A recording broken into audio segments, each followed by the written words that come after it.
We've got another great story to share with you today, an inspiring journey into local government leadership, because that's what we do here on the Halting Winter Podcast. We tell the stories behind the titles, the unique paths into public service, and the moments that shape how these leaders show up, even when the work gets heavy.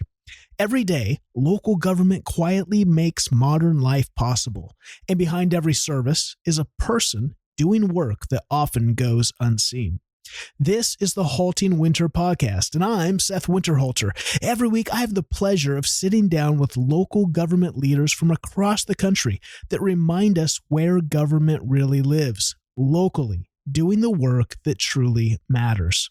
This is the work that builds belonging. Before we hear today's conversation, I want to take a moment to thank our sponsors. Tyler Technologies has been exclusively serving the public sector since 1998, partnering with cities and counties to make their work more manageable, more connected, and more effective.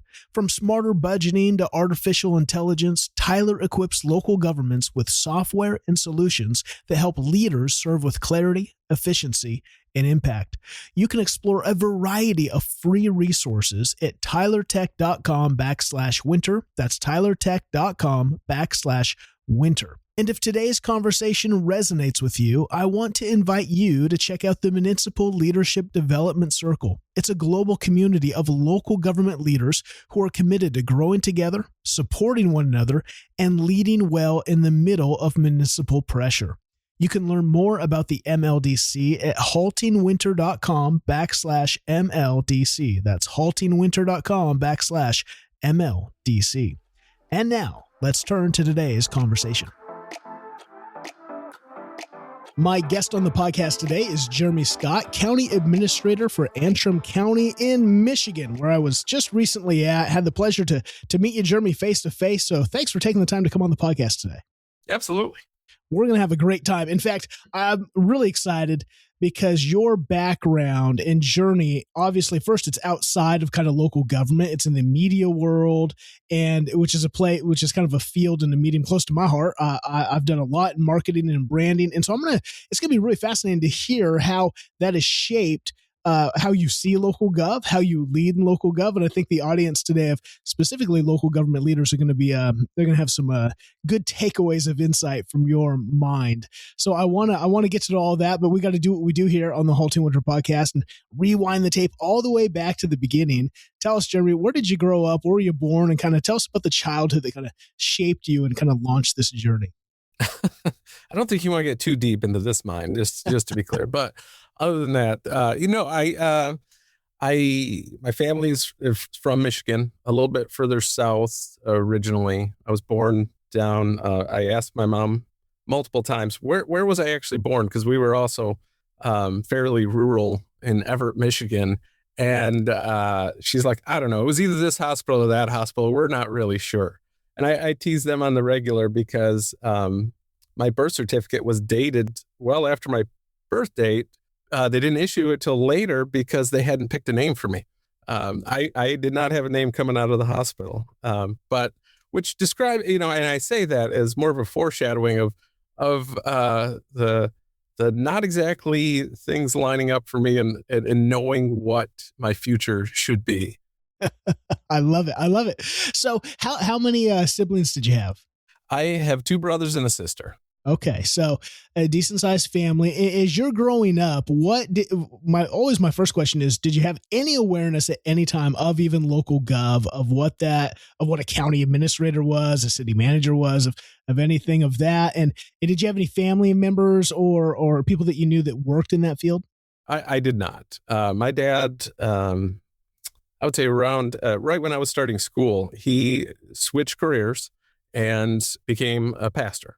And so right before that, we had lived in Illinois, in Paxton, Illinois. And he moved us up to absolutely the middle of nowhere, Antrim County, Michigan. And even for Antrim County, he moved us to the middle of nowhere, Pleasant Valley Free Methodist Church. It's, and of course I was a little kid, so I didn't know that was odd. I didn't know that my parents were moving to nothing. My mom was the stoic type. So she took it in stride, but I can only imagine now what she must have been thinking as we were rolling up and just kept driving and further away from freeways and highways and anything and everything. And rolling up to this little church. And at the time, which was a single wide trailer that a family of 4 was supposed to live in.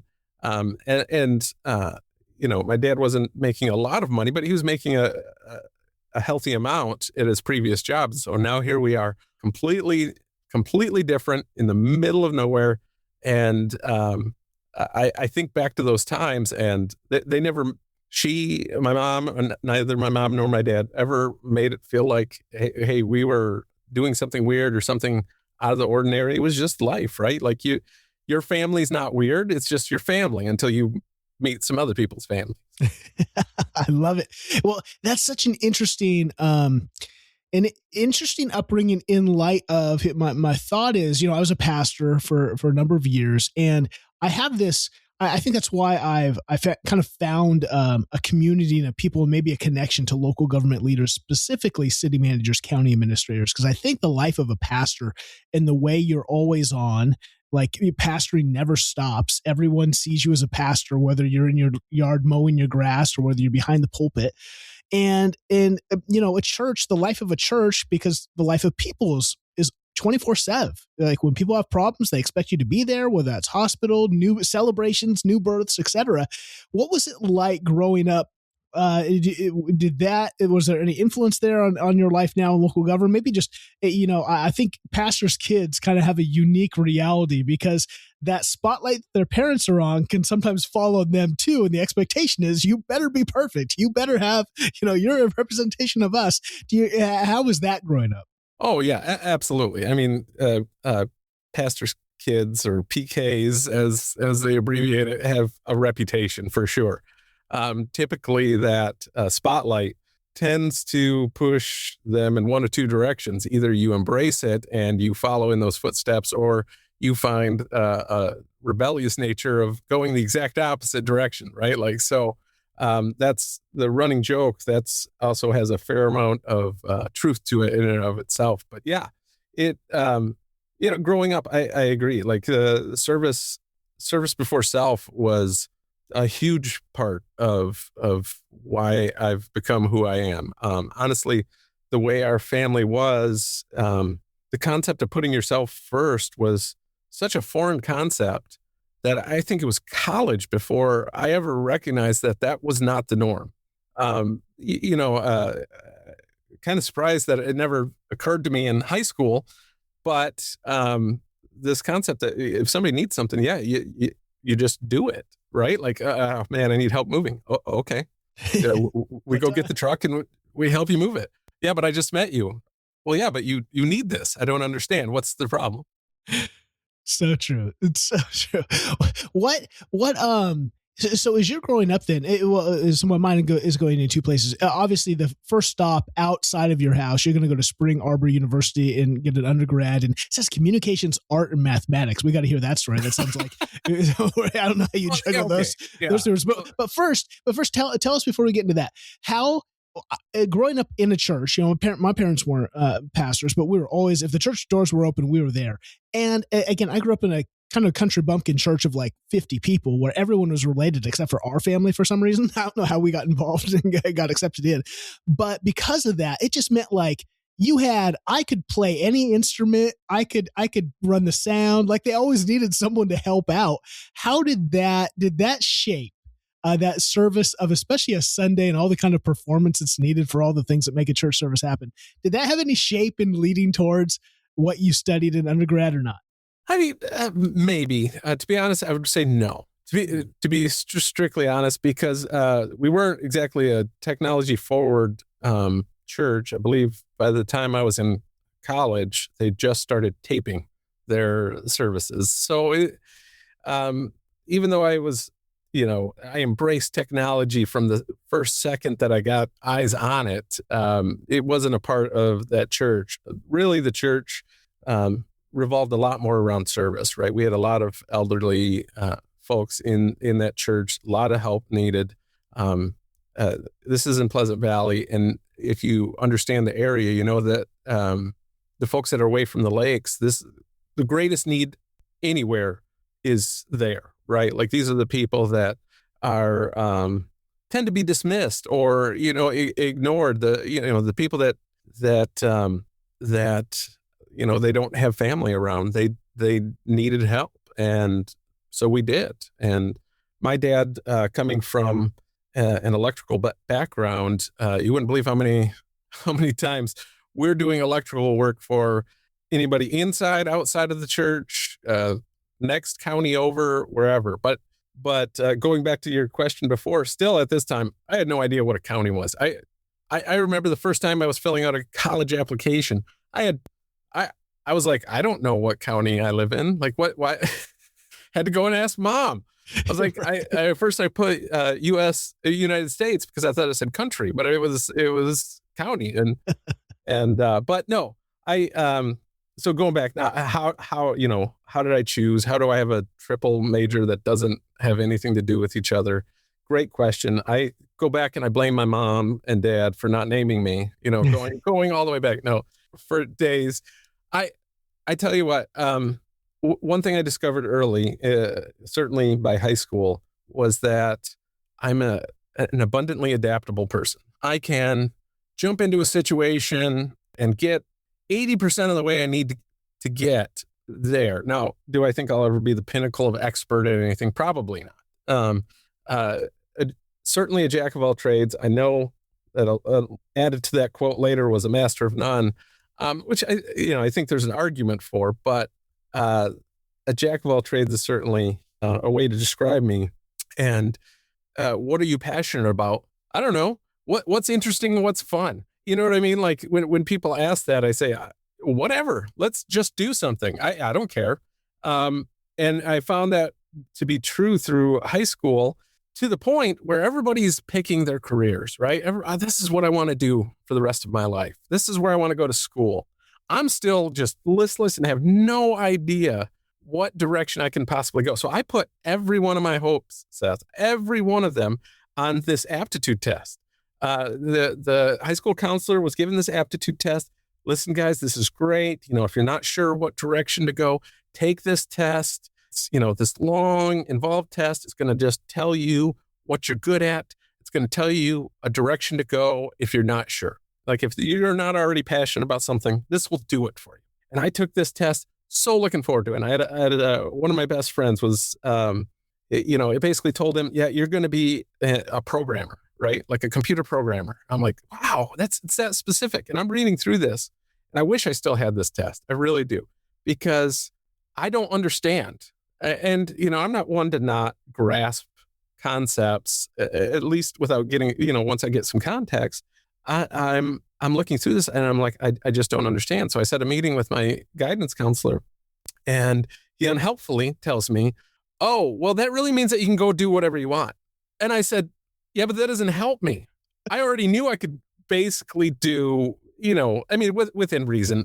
I do not have a good memory. So I know I'm not going to be able to get through medical school, for instance, you know what I mean? But I'm like, that doesn't help me. This was supposed to tell me what I was going to do with the rest of my life. I have no direction. It didn't even lean me in a particular direction.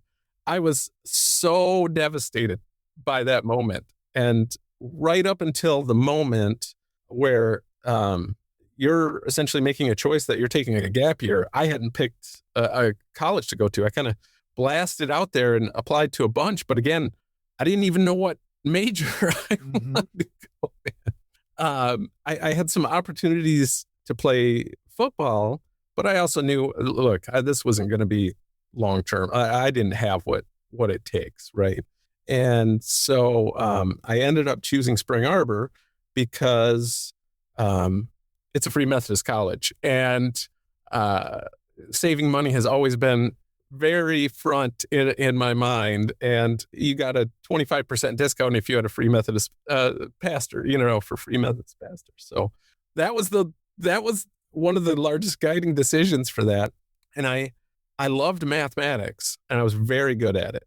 But what does somebody do with mathematics? Honestly, I didn't know. And I apparently wasn't smart enough to know that, well, you probably should have gone into engineering.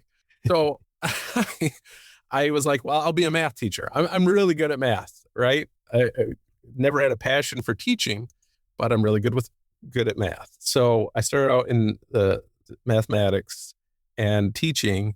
And what was really interesting about Spring Arbor's program is they want you to know that this is your calling. This is what you want to do with the rest of your life early.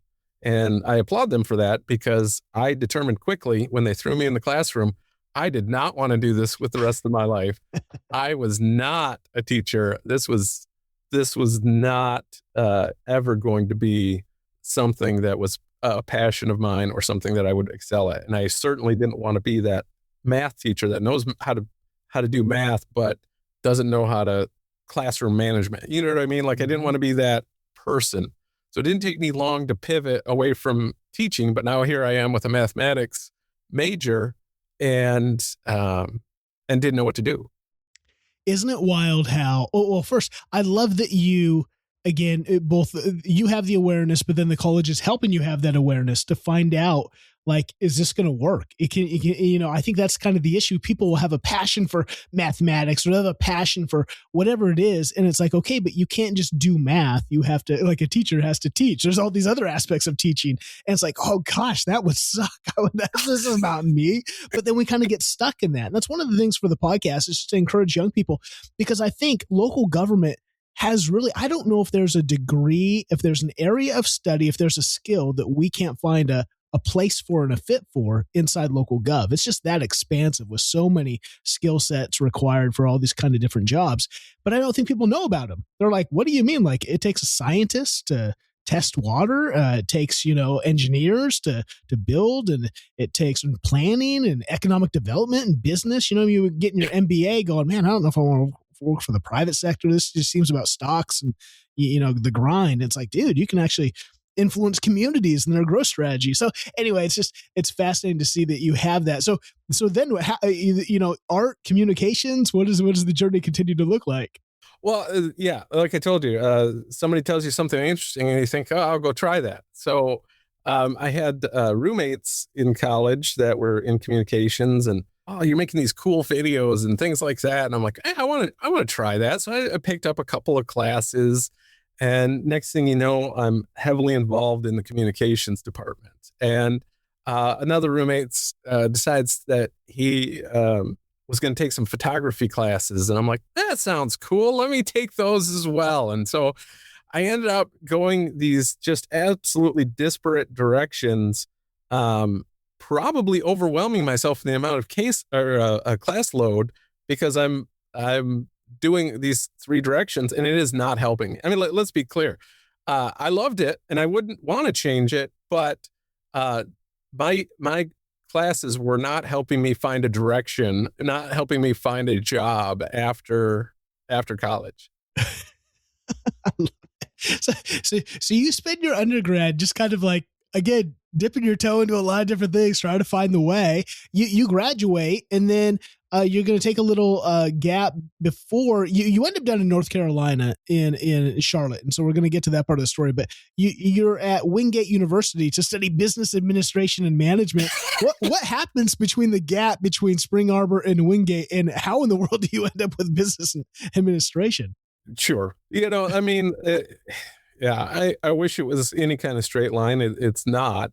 Much like my college career, my work career had me doing half dozen jobs, right? Like, nothing professional. Everything was, I work at the Ritz Camera and process photos, and I worked electrical, and I worked construction. My wife and I bought our first house, and it was absolute dilapidated, former drug house in Jackson, Michigan, but it was in a lovely neighborhood. But it was in such poor condition that, that was a big part of my day as well, was just fixing up this house throughout the day. And I still feeling completely directionless, rudderless in my life. My wife, of course, she's a teacher. She knew she wanted to be a teacher since she could remember. And so she knew I'm a teacher. That kind of clarity eludes me to this day as far as what direction I should go. But and I know this is veering off a little from the history, but that's the amazing thing. Like you pointed out with local government, there is no direct route to a county administrator. There's no direct route to a city manager. I mean, there's ways that a guidance counselor could lay out and say, if this is what you want to do in your life, go this direction. It's a rare individual in those roles that took that direct route. The amazing thing, the best county administrators, the best city managers that I've ever met and ever dealt with are the adaptable sort, right? The person that can take what I've learned, what I've done, and adapt it to be my strengths in this role. Because like you said, there's roles for everybody in local government. There's local government needs doctors, it needs nurses, it needs attorneys, it needs any and every professional career could have a place in local government. One thing I've learned from hosting hundreds of conversations with local government leaders is this: the challenges never stop changing. So many conversations seem to come back to the same question. How do you keep moving your community forward when there's never enough time, money, people, or certainty? You're always looking for ways to work smarter, make better decisions with limited resources, and prepare for what's coming next, all while still delivering the services your residents count on every day. That is why I'm grateful for partners like Tyler Technologies. Tyler has put together 3 free ebooks specifically for local government leaders that I think are well worth your time. One explores how your team can use AI to eliminate repetitive work and improve your efficiency. Another highlights how cloud technology can help modernize your operations. And the third focuses on how your organization can remain resilient, even when things don't go according to plan. You can download all 3 ebooks for free, along with several other resources, all at tylertech.com/winter. Again, tylertech.com/winter. And if you're going to be attending the NACO annual conference, it's in New Orleans this July, stop by booth number 231 and connect with the Tyler team. They would love to learn more about your community and the unique challenges that you are facing. While you're there, if you'd like to see how AI is being used in an actual government setting, make sure to attend the Technology Innovation Forum. It's featuring Fulton County and Tyler Technologies. You're going to hear how they are putting these tools to work in their day-to-day operations and what they're learning along the way. To learn more about AI that works to make your county or your city government far more efficient, visit tylertech.com/winter. Now, let's get back to the conversation.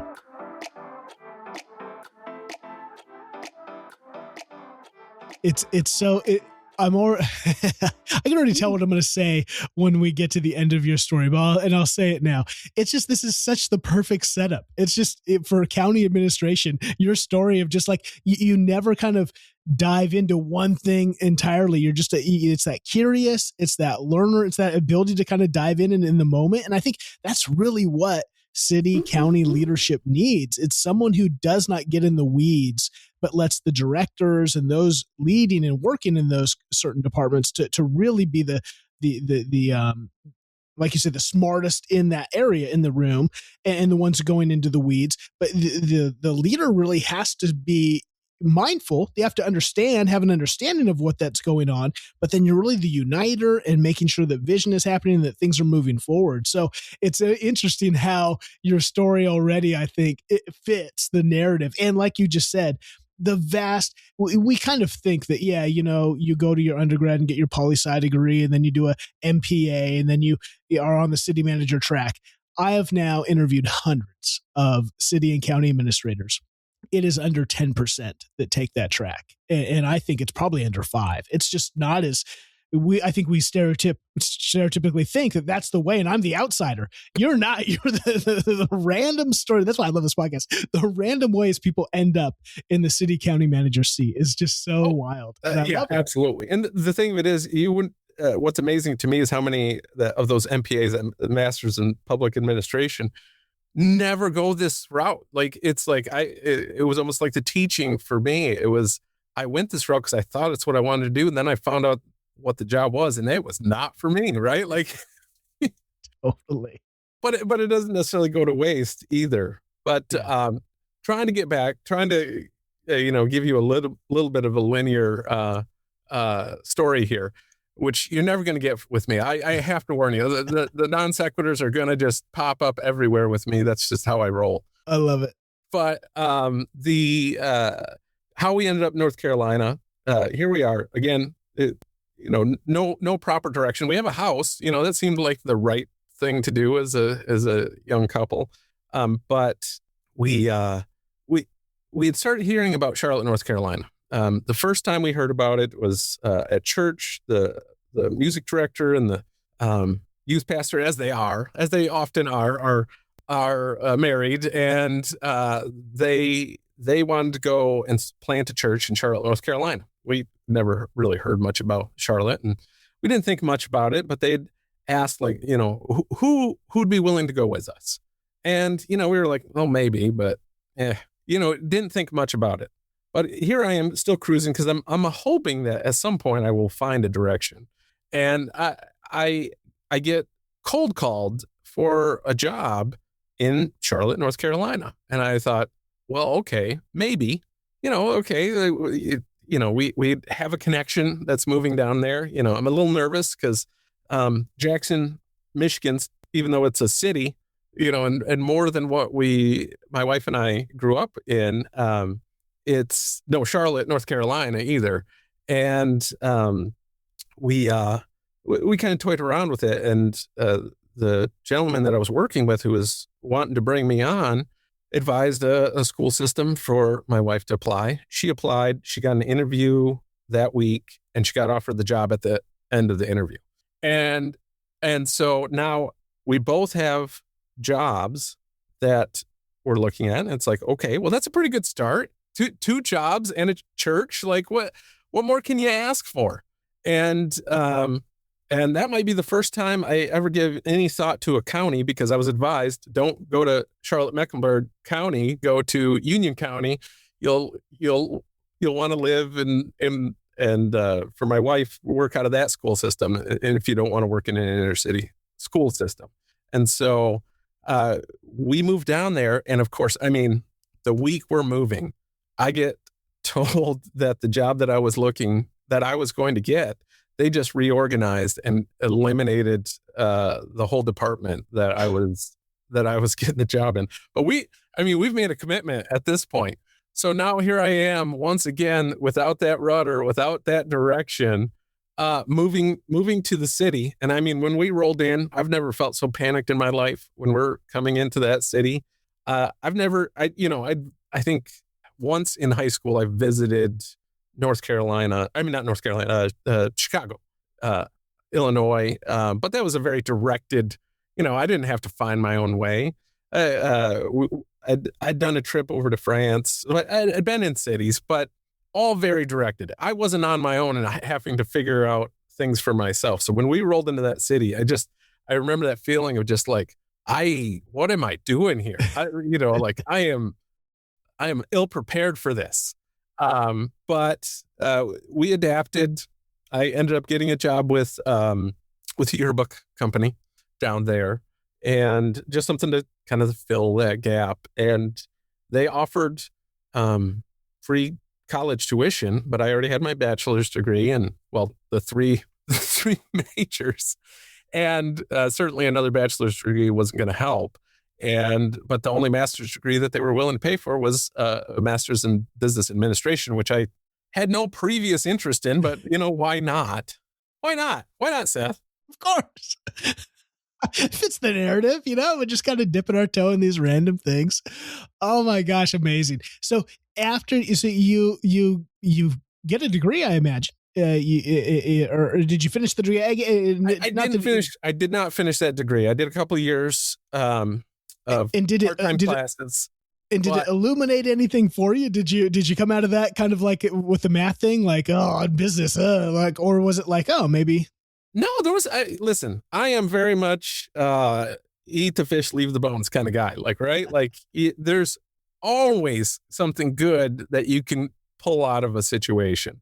And even though that wasn't ever any previous direction I had, there was a lot of valuable things that I learned in that time. What I absolutely learned, though, because accounting was a fair amount of those classes, was that I did not want to be an accountant. The amount of organization and the detail, like I did very well in the class, but that's because I'm obsessive, not because it came naturally. And I tell you what, the accounting professor's like, maybe you should change. I said, no, you do not know. I cannot change this. I hated every minute of it. I respect what you do. I don't ever want to do it in my entire life. I love that most people go to college to pursue their passions. You go to have revealed what your passions are not. That's a very creative way to do it. I love it. So you're going to spend a good, almost a decade in Charlotte doing media. You work at Elevation Church, which is one of the largest churches in America. And talk about a media-centric church with production there. You're going to work for, again, a private J. Scott Creative in marketing and design. And then you're going to come back to Michigan, and this is when you start working for the county. But tell us about what did that experience kind of in those different realms with marketing, with media, anything there that opened your eyes to what you wanted to do, or what you not wanted, what you didn't want to do in the future, and just about like that whole, I think marketing and branding design is such a unique way to look at business. It's a way to look at life. It just kind of gives an interesting frame when you're in that world. Anything from that experience in that time there? I wish I could fit your narrative here, Seth. I really do. That suddenly, like, I had this epiphany and everything just fell into place, and it really just did not work that way in my life. There was still nothing remotely driving me towards government career other than, okay, so when I was marketing director, it was for a landscape architecture firm. So we did a fair amount of interactions with government, but again, only as jobs, not as, how does this work? But in planning and zoning, you get involved with that. And once again, I didn't take the traditional role with my marketing, of course.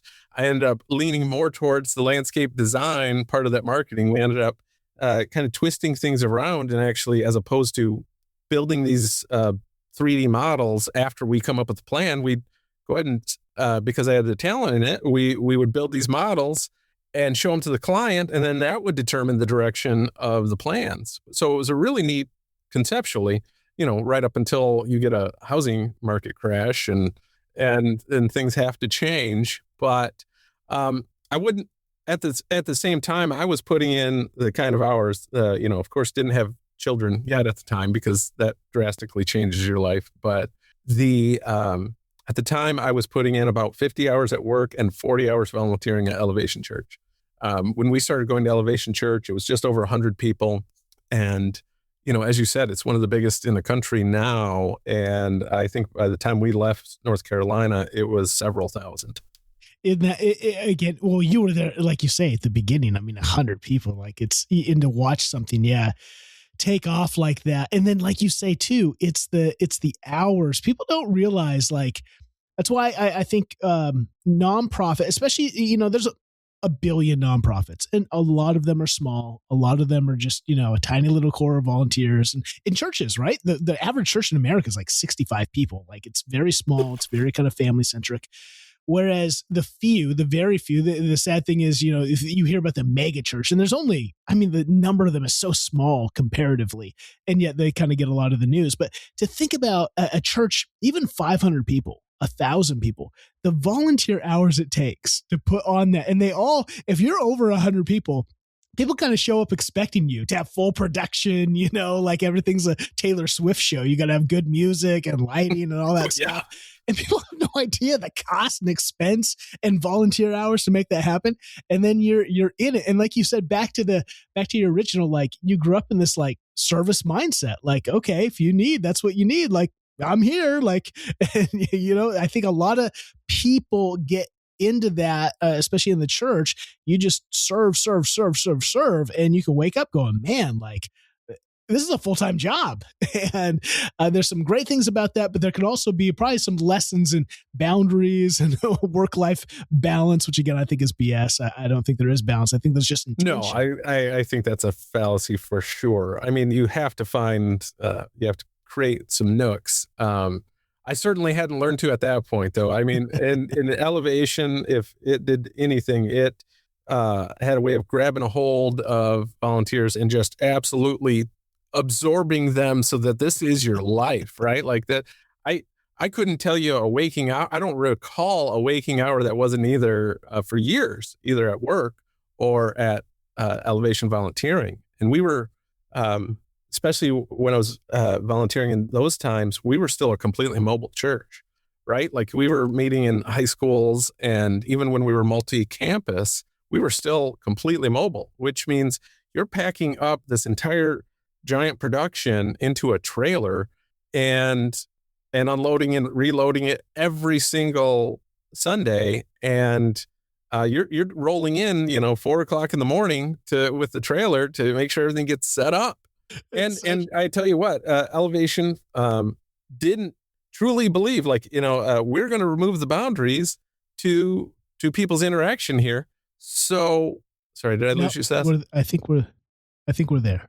But like, absolutely drove excellence, right? Like you got to do this with excellence, which did teach me a lot, and to this day is very impactful to me. If we're going to do this, we're going to do it with excellence. Otherwise, we have to question whether we should be doing this. You've given me some slight PTSD when you start mentioning packing in and out. Yeah, I'm sorry. I'm there with you. I am absolutely. Well, it's there funny, you don't get people that share oftentimes, especially the mobile church. When I joined Mars Hill, I joined as a music director, music pastor, and we were running two we outgrew the space we were in, so we had another space right down the road, a mile and a half, 2 miles, and so every morning we had to set up two of them. And I had to oversee all the components for two, and it was just great. Two semis pull in with all the gear, and like you say, 4:00 in the morning, and then you're just like, oh.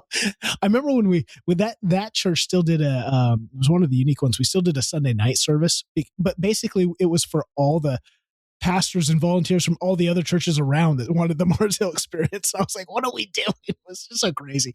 But yeah, like you say, the lessons there I think there is something about excellence, about talk about, obviously I say a city, a county never sleeps. There's work to be done. And so we'll probably talk about that later. It's just the tension then of when there is opportunity to work, how do you set boundaries to say, I don't need to be at every meeting. I don't need to be at every community function. I don't know if that's different, maybe in a county than a city setting, but it is one of those things I think that you have to be mindful of, because I'm sure there's things that you could do to work 80 hours a week in your job now if you wanted to.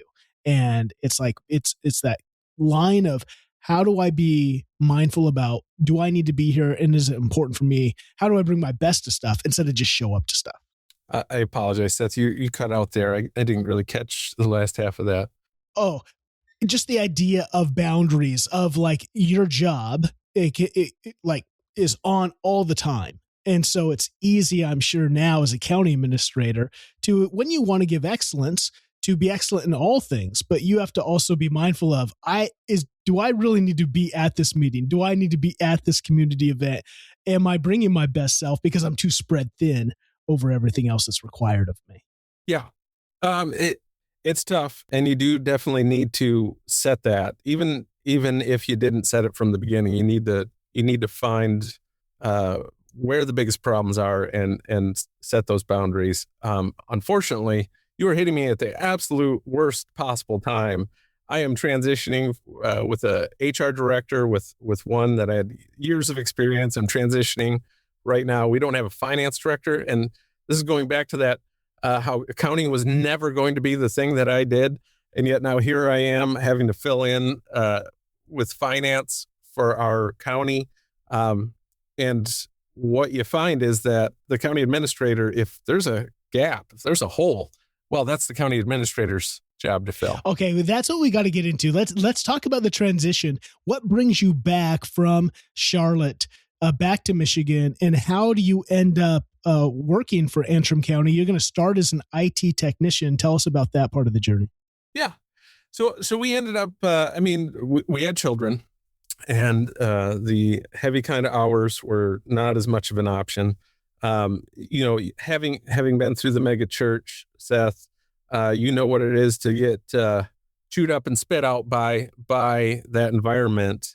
And you get to this point where you just almost feel broken because you're so stretched thin. And we definitely had gotten to that point. And here we are with young children. We never see family.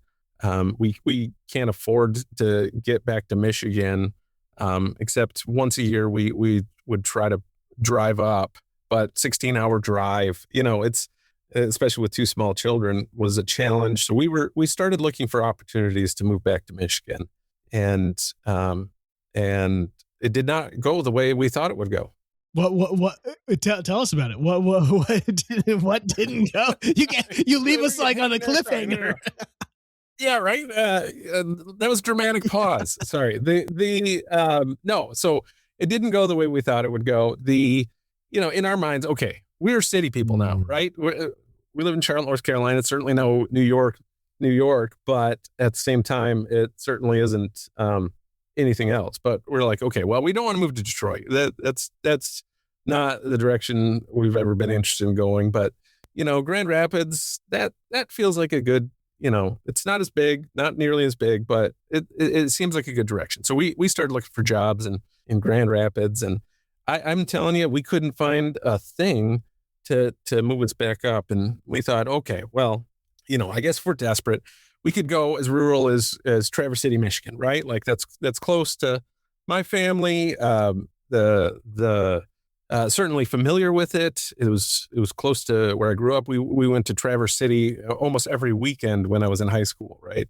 So certainly familiar with that. It's a lot smaller than what we're used to, but maybe we can get that rural again, and look for jobs there. Just nothing was coming up, and we started to even doubt that moving back to Michigan was the right direction. And again, I'm mostly rudderless at this point. At this point, I'm actually working for Apple, which is a whole nother animal in and of itself, in how they operate and how they run employees and how they interact with the public.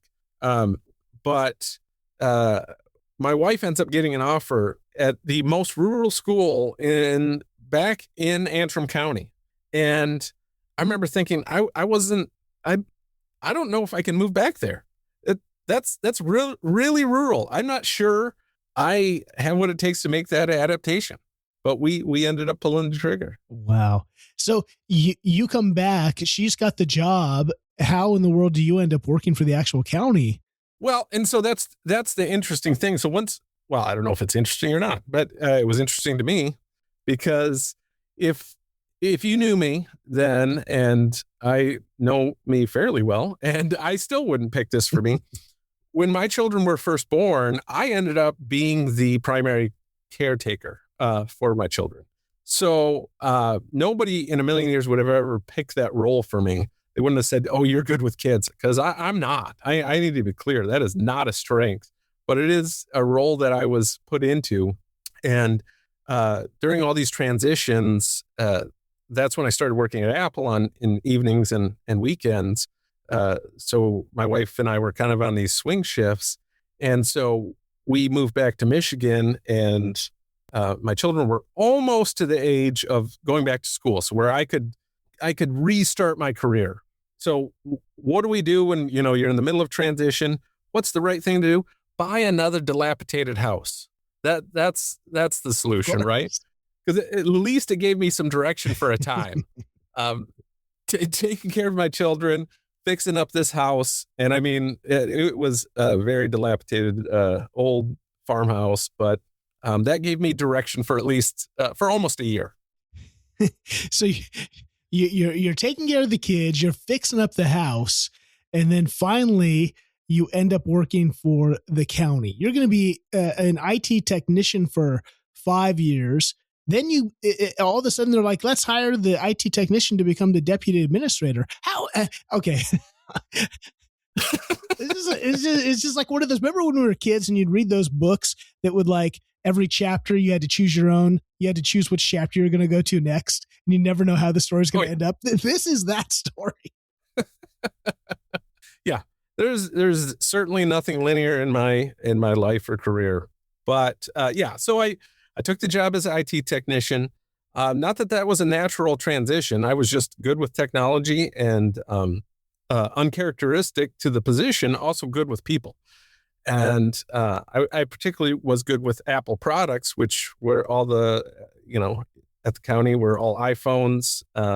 So the IT director thought, oh, he'd be a good fit here. And what was amazing is how easy of a transition this actually was for me to go from IT to administration.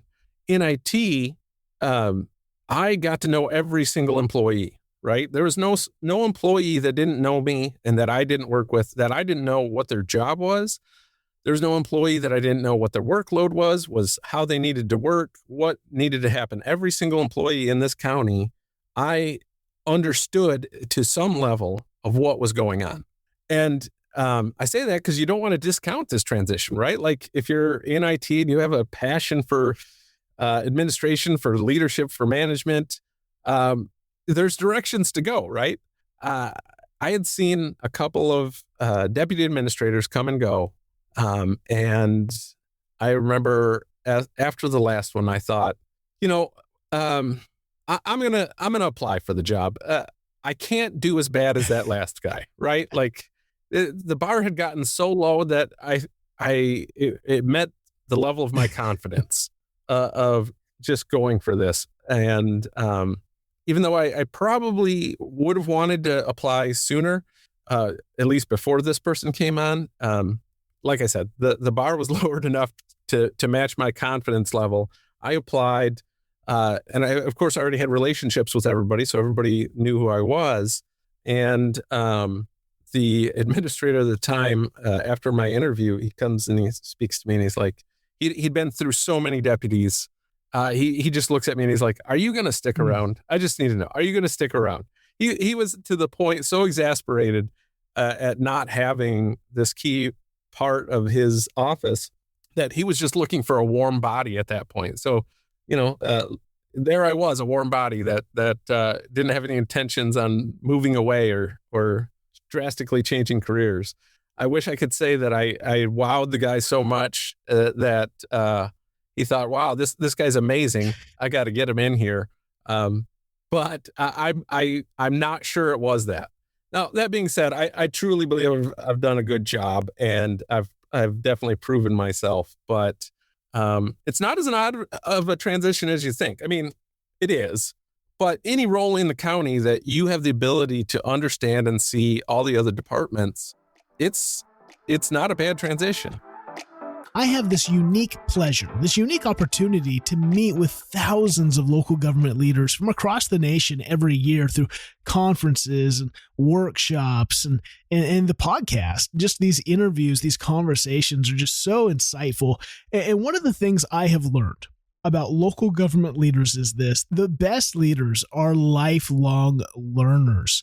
Not because they have all the answers. It's because they understand that leadership, that journey of leadership, is never finished. Every challenge, every difficult conversation, every budget season, every organizational change or disruption is another opportunity to grow. That's why this summer we're doing something different inside the Municipal Leadership Development Circle. We're launching a special summer series called Stories That Shape Leaders. You know that every week I take a best-selling book, usually a business book, and we break down its insights and apply them to local gov. This summer, we're taking biographies, memoirs, timeless leadership books that don't necessarily fall into those typical business, culture, strategy kind of genre. genre, and we're going to explore the lives, the decisions, the failures, challenges, the lessons of leaders who navigated incredible adversity, who had to build trust when hope was fleeting, who inspired others not only to dream but to take action, and who left a lasting impact. Leadership isn't shaped just through strategies and frameworks alone. It is shaped through stories. Stories that challenge assumptions, stories that expand our perspective, stories that help us become the leaders our communities need us to be. When you join the MLDC, you unlock the entire summer series, but you unlock even more. You unlock the weekly leadership content, the live mastermind sessions, the nationwide community of local government leaders, and all the MLDC resources, not just for the summer, but for the rest of 2026. If you are looking for a place to continue growing this summer while connecting with leaders who understand the unique challenges of local government, I would love to invite you to join us. Learn more at haltingwinter.com/MLDC or simply use the link in the show notes. Now, back to the conversation. That's a really unique thing that you bring up that IT does. It's kind of like, there are some unique roles in government that, yes, kind of touch everything. Like even the aspects of a clerk putting together the notes for like the board commission meetings, how they kind of get a unique eye into what's going on in these departments. And like you say with IT, you're seeing workloads, you're seeing into, and not only into what they're doing, but making those connections, those relationships, because again, you're the guy they have to call when, something, the update didn't work, or, I'm sure, you were oftentimes interacting with them and what they were doing. So that is a unique, I don't think we've had anyone on that has gone from that role into administration. That is a really unique path and unique. Well, the thing of it is too, though, I mean, it does fit my story in the servant leadership concept, right? Where else than the lowly IT technician who did whatever anybody needed? Is there a better opportunity to prove that I might be in a leadership position right now, but I know what it means to serve. I know the critical need to be in service to these other departments. That's really good. As a deputy administrator, you're going to serve in that role for 2 years, and then you become the administrator. How in the world does that happen? And what is it like being now tell us about the transition into that unique role, because it is a unique role where you kind of become the focal point for, you've got, your commissioners. How many commissioners do you have in Antrim County? When I took over the role, we actually had 9. Currently, we have 5. We went through the apportionment process and went down to 5. But that in and of itself was interesting, because I think there was a lot of doubt early on as the deputy of these commissioners, just still seeing me as this IT technician, right? This guy that's good with technology. It's easy to discount what you had before.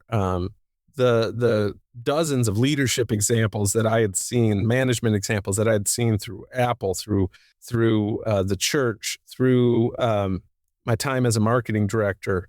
I'm the type of person, and I believe a lot of folks in my role are the type of people, they absorb what's around them and learn from what's around them, versus just saying, well, that doesn't fit the direction I'm going, so I'm going to ignore it.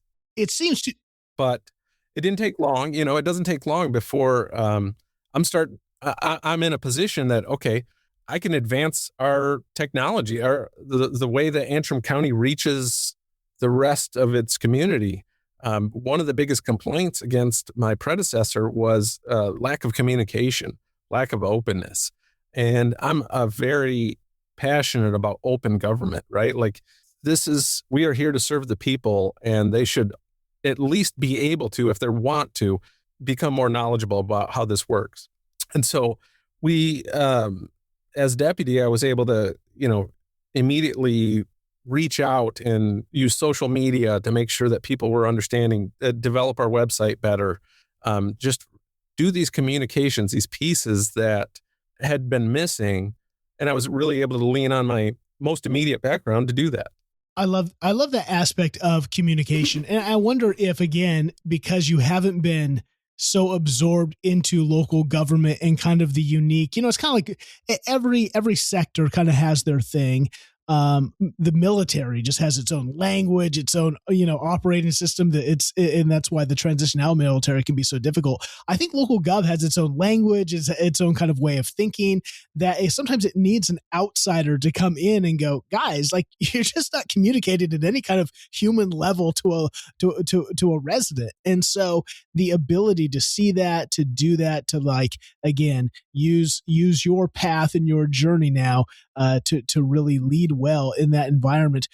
You mentioned something earlier about in the reality of Antrim County now, being without a finance director, you having to take on that role. Talk about that, because I think that's one of the unique things in local government is, especially in a smaller organization, you have to wear a lot of hats already. Just because your hat is administrator, you oversee a lot of things, but then when all of a sudden, there's a transition, who's going to do it? It's still got to get done. And so what does that look like? How have you navigated that? Again, we talked about there is no such thing. It's not like you can just say, hey, work-life balance, I can't do it. Like it's got to be done. But how do you take care of yourself? How do you take care of the organization in light of that? But when it can feel like the priorities just shift week to week, and then you just feel like you're in reactive mode and never in proactive mode to actually push the county forward into what it needs most for greater flourishing tomorrow.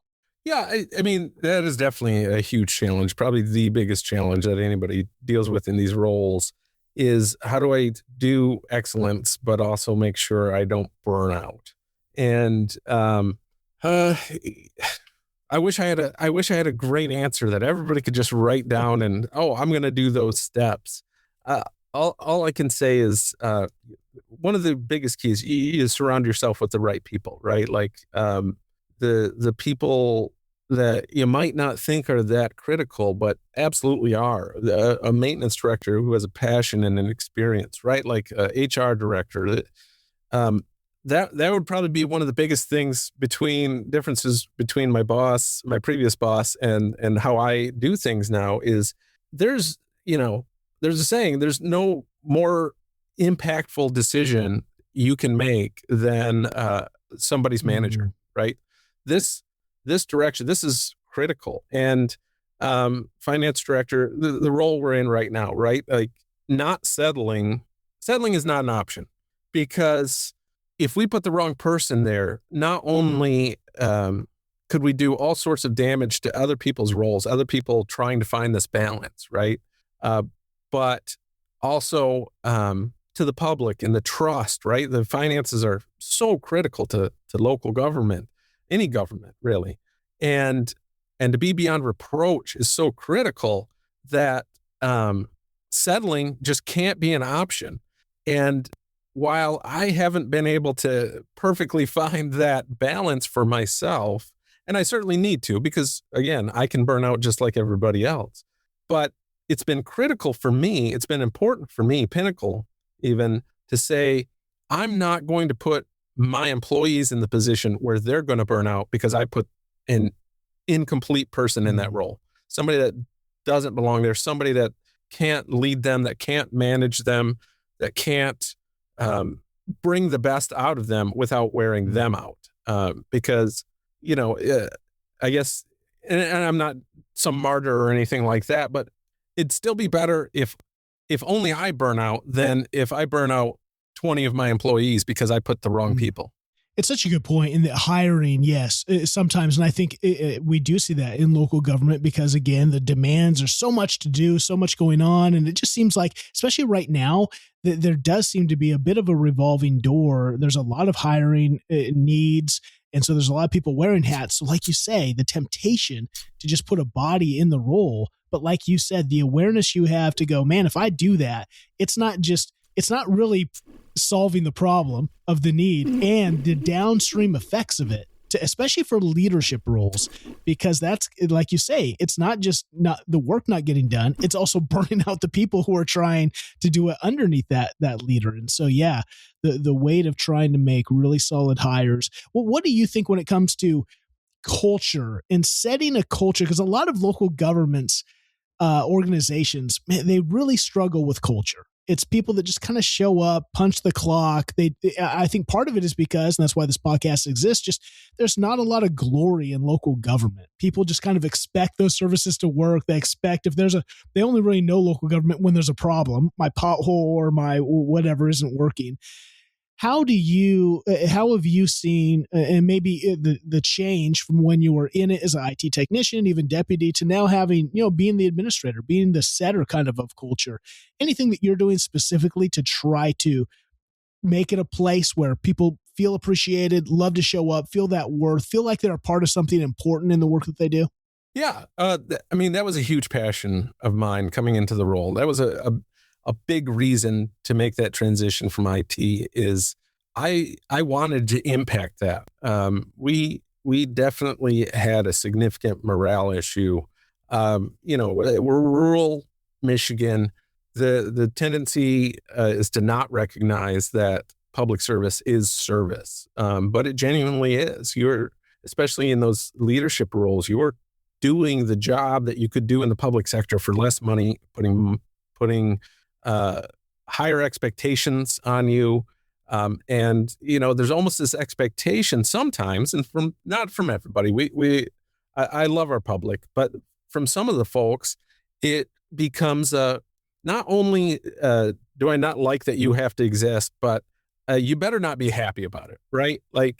And so you start to get this worn down feeling like not only are we not going to increase your wages, but we don't want you to be happy about being at work. We're not going to do any of that mamby-pamby stuff that might make you feel better about coming to work.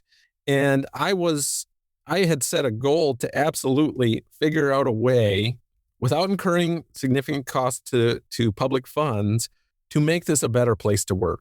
And I wish I could tell you like I had, I have not done anything amazing. I haven't done this huge program that is completely changed around and every county should do, but I looked at what I could do. And, one of the small examples is our people just weren't being recognized. The people that had been here for 40 years, they put their entire life into this. They'd known nothing other than serving the public, weren't being recognized. But in counties especially, we are not allowed, in counties in Michigan, we are not allowed to buy things for our employees, right? I can't buy an award and give it to an employee. That is a misuse of public funds. Wow. Those are the rules here, right? So how do we work around that? I can't use public funds to buy these awards, but I don't know if you've shopped awards lately and they're not cheap. So then it became, okay, that's the problem, right? Like it's small, giving people awards for the time that they've served. We can do that. How do we do that? So then it became again, leaning on that IT experience, knowing all the people I know, who has talents, who has resources.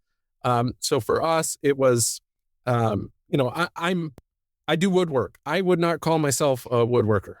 I'm certainly not ever going to make a living out of it. And to be frank, I don't really find it that peaceful or enjoyment. It's a means to an end. We needed awards. We needed people to be recognized, found people that could donate nice pieces of walnut towards that end, found people that would put effort in, maybe, do pieces of it. Maybe they can just clear coat the award, right, for me, or put the felt on the bottom. So during another attempt to create a better employee morale, I had bought a laser etcher. So we began building these awards, and now we do them for every 10 years. It's just a chunk of wood. I mean, we try to dress it up. We try to make it look nice, and touch it up. And I've got a few people that help me out with that. And so we're able to now, even though without spending a penny of county funds, we're able to give people every 10-year awards and recognize that they've invested their lives into this role. At the same time, we also started what we called the Trillium Awards, which our logo is a trillium, a flower. And so 3 awards, 1 in leadership, 1 in teamwork, and 1 in service, right, to the public, customer service. And so that's a peer voted award. So every year again, and all it costs us is that chunk of wood, some time to make it. Everybody working together.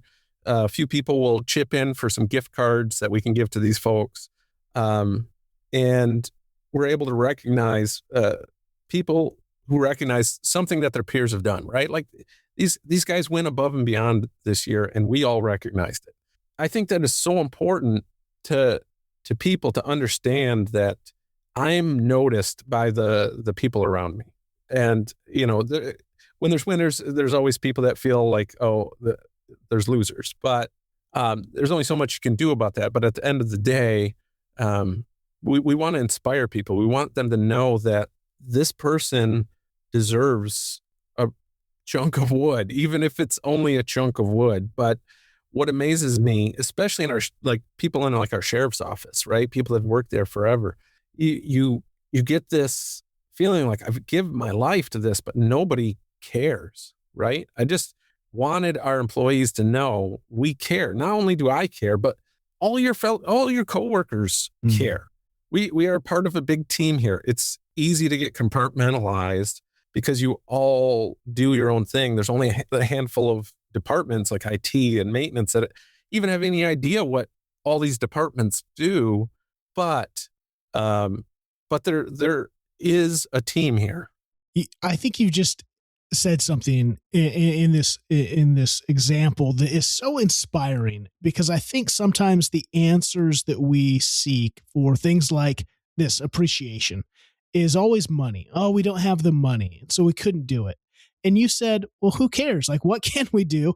We can we can get some wood donated, and we can all figure out it. And here's what I love about the story. It's not just who has the talent. It's just who has the ability. Like, you didn't necessarily, you went out and got a laser printer. Like you went out, and it's not like you were like sitting in your, home at night, becoming Santa's woodshop, elf woodworker because you fell in love. You had this secret hobby that no one knew about. You just said, okay, I can figure it out. I can do it. And I think that's the thing is, are we letting the excuses of we can't do employee recognition? I could have a great culture if I just had $1 million.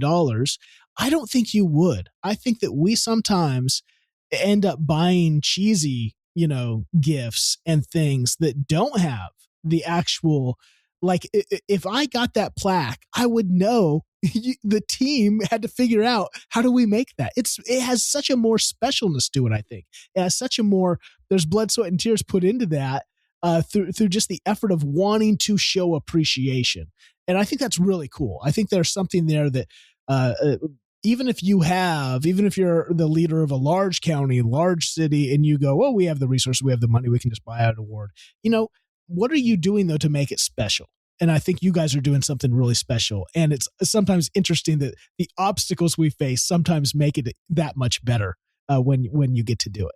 Yeah. And, that's the theme that we've continually worked through, right? I can only do so much about your finance, right? Like I will fight to make sure that you guys have enough money to pay your bills. But at the end of the day, the Board of Commissioners, who's very conservative with fiscally, sets those rates, right? And even if you're below, but what can I do to make you feel better when you come into work? What can I do to make sure that you recognize that the people around you care? What can we do to just make it not uncomfortable to come to work, right? Another simple thing that we did was we worked with local artists. I mean, Antrim County is a beautiful county. We have lakes everywhere. We have beautiful forests, beautiful farmland, and we have incredible artists around here as well. And we reached out to those artists, asked them to donate their photography, and we put it on all of our walls. So as opposed to these blank beige walls that people walk into every day, they get to walk in and be reminded of the beauties that they're surrounded by. That is really cool. Again, creating community, creating an opportunity. And remember, those artists, that are capturing, I'm sure, pictures and landscapes of what's around them. And so those are the things that the county's trying to both preserve and take continue to keep flourishing. Tell us about, because Antrim County is a very rural area in Michigan. Again, this is northern Michigan, east side of Grand Traverse Bay. Tell us about what are some of the complex challenges that you are facing as both the administrator of a county like that and just a county. It's always interesting to see sometimes the unique challenges and the opportunities, the things that we're trying to do to be creative to continue to see flourishing. What does that look like for you in Antrim County? Yeah, well, it's definitely not short of challenges, like most people in my role. The one of the bigger needs across the state really is the aging infrastructure of our jails. Nobody wants to pay to build a jail. You want it to exist. You want it to hold the people that do bad things and may have done bad things to you, but you don't want to pay for that, even though it's our statutory requirement to pay for it. Antrim County is just now, after 20 years of attempts, just now starting our public safety center, which, a little over a third of it is going to be jail. But it goes back to that unity that we're trying to create with our staff, which overflows to the community, right? Our sheriff's office has been in 5 different buildings, and, between our central dispatch and our jail, corrections officers, our road patrol, detectives, it's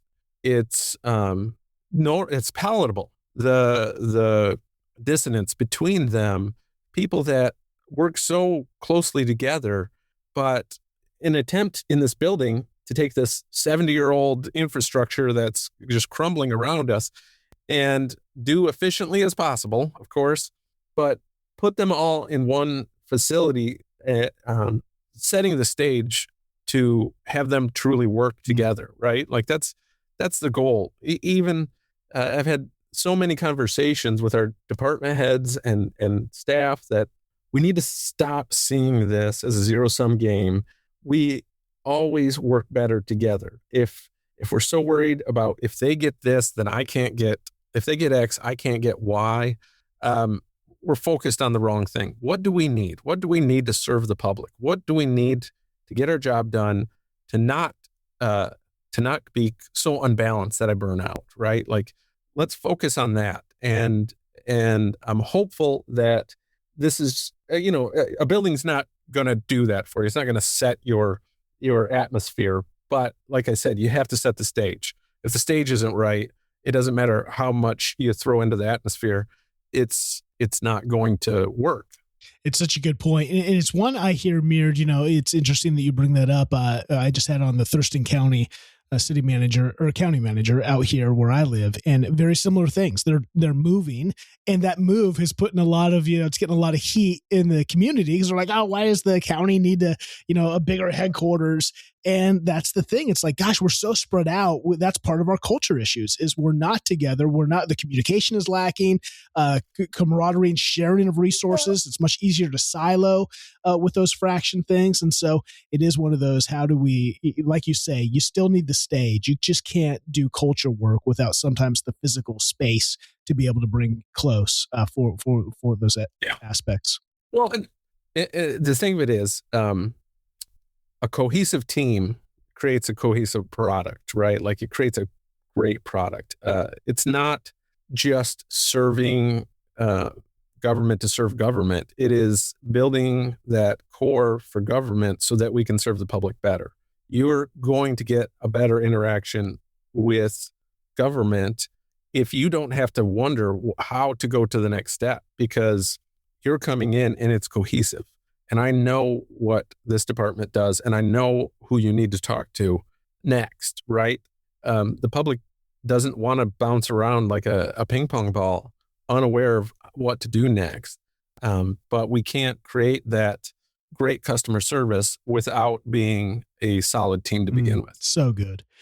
I want to be mindful of your time. This is so many good insights and such a wild story that shaped you and put you in this unique role. And I think the like you say, the plan is never, your life has never been really set. It's more about experiencing the journey and finding it. And I think that's really probably what your strength is as an administrator, is you're not coming to the table already with, this is the way it's got to be. You have a curiosity, you have an open mindset to go, what do we really need? How can we hear? How do we get people really involved in the outcomes that we're trying to produce, which I think is really healthy for local government leaders.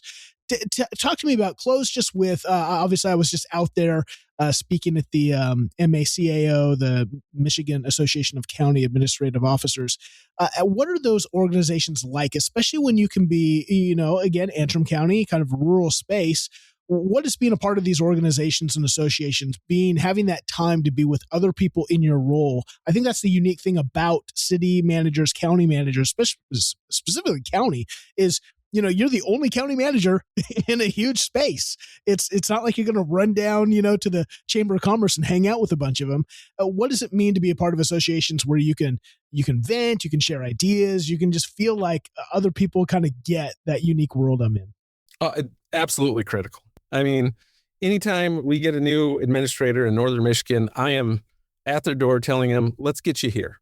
You want to be here. This is where you're going to fill those gaps from wherever you came from to where you need to be. This is the group that has your back, that understands what you're going through.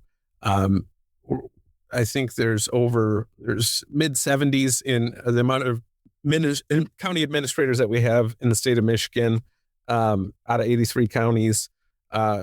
Over half of those show up at this group on the regular, and we're coming from all different levels. But you know what? It doesn't matter if you're coming from Ann Arbor or Grand Rapids or Detroit or Antrim County. You are dealing with the same things, just at different levels.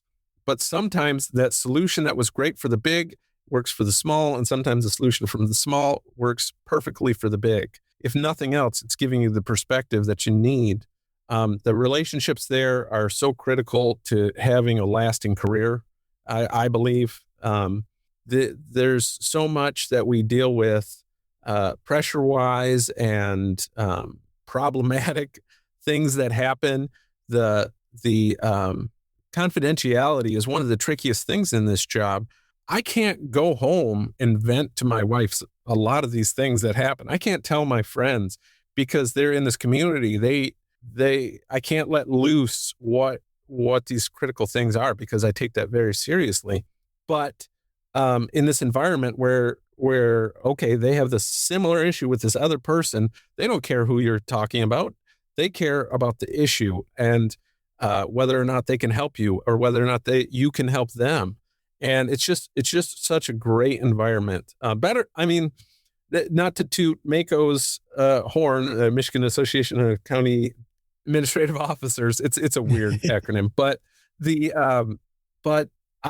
any organization I've ever been in, I've never experienced it to the level of embracing that we are here to help each other. We are going to, during these times, we're going to spend a few days every waking hour going over our issues, even if we're sitting there playing euchre together. You know what I mean? Like having dinner together. Every moment is talking about work, but you're not stressed out about it because you have your brothers and sisters in arms that are ready to stand with you and help you find a solution.